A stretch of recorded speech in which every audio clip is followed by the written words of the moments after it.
In May of 2007, a man in Spartanburg gave his neighbor, Tony Torres, a ride to get some food. He gave him a ride to the grocery store.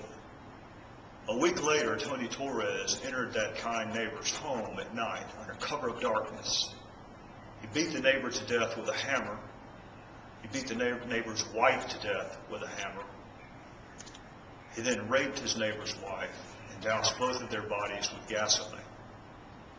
In May of 2000, a convenience store owner from Woodruff, which is a small town in Spartanburg County, hired two teenagers, Eric Dale Morgan and Brandon Duncan, because they needed money.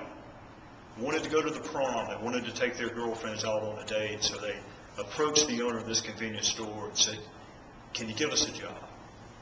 Less than 10 days on the job, they lay in wait for him when he closed up one night and shot him through the head with a .22 rifle.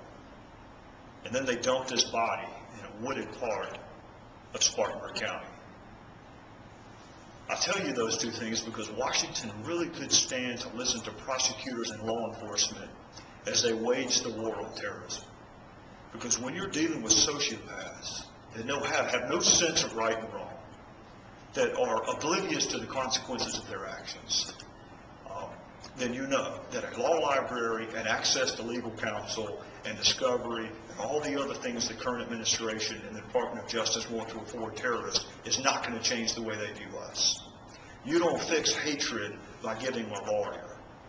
You don't fix people who are willing to blow up innocent Americans on an airplane by giving them access to a law library and discovery.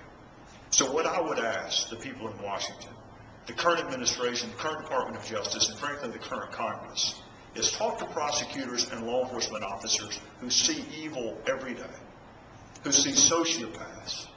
You can't be nice to them and expect them to change. You can't change their hatred for us.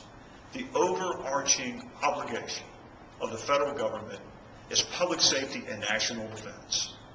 Master those two things. Make sure we are safe in our airways. Make sure we are safe in our homes.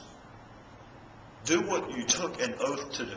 Public safety, national defense. Master those two things before you take on health care and the other side issues right now. Master what you took an oath to do. Protect the United States.